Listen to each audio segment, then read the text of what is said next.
NTP version 3, qui est normalisée, RFC 1305, et NTP version 4 qui est implémentée mais qui n'est pas normalisée, donc il n'y a pas encore de RFC sur le.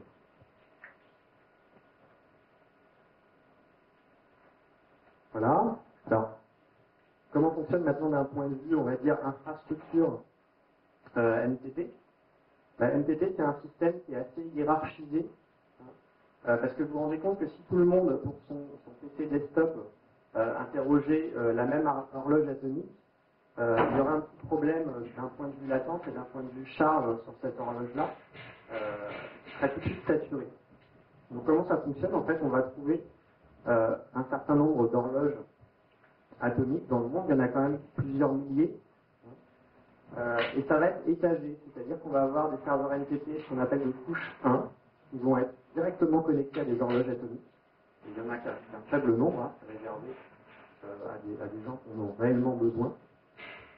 Puis une couche 2, donc des serveurs NTP qui vont être connectés directement au serveur de couche 1, et ainsi de suite. Donc ça va être étagé comme ça, sur typiquement 3 ou 4 couches. Donc, en général, quand vous connectez à un serveur NTP, vous n'êtes pas connecté en direct à une horloge atomique. Ça, c'est pour les privilégiés, les chercheurs, etc., etc. Vous êtes connecté en général sur des serveurs de couche 2, couche 3 ou couche 4.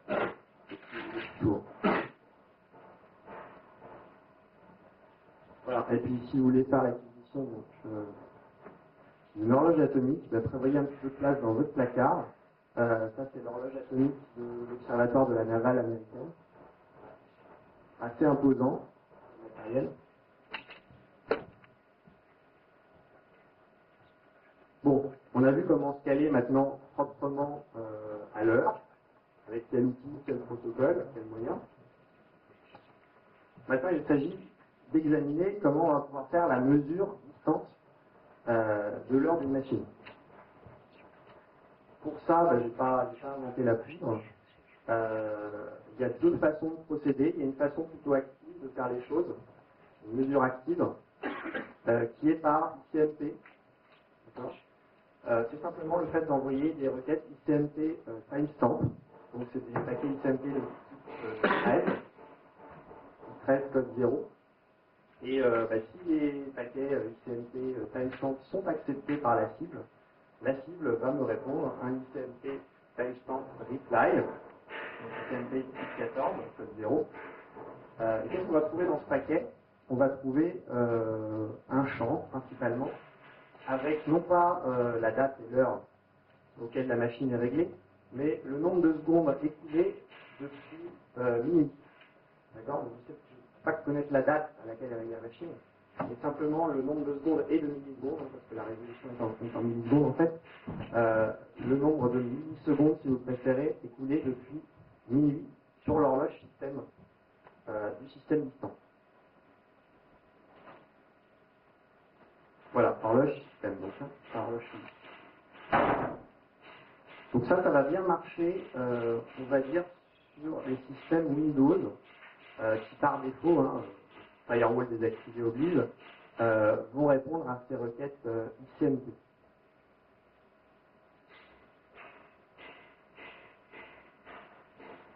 Voilà, examinons un petit peu une réponse. Donc ça, c'est une capture d'écran qui est prise sur l'outil Scapy, si vous connaissez.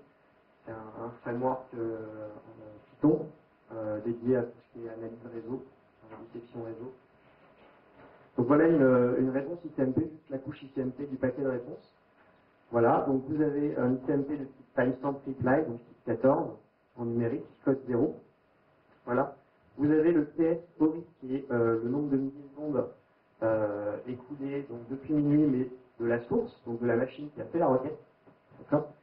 Et vous avez deux champs, TSRX et TSTX, qui est la même chose, mais de la destination, donc, de notre cible. Donc l'heure de la cible sans la date. Donc, vous n'avez pas la date, vous avez juste l'heure, et là c'est mis sous forme d'heure, sinon le champ contient une valeur numérique, un entier, un nombre de millisecondes écoulées depuis minuit, et c'est une heure GMT, donc il ne tient pas compte du fuseau horaire. Ok.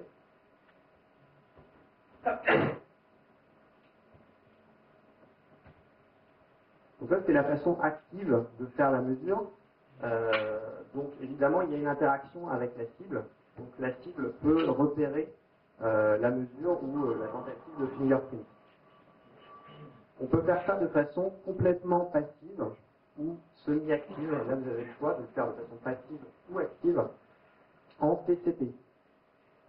Et ça va mieux fonctionner. Déjà, ça va être plus précis en général.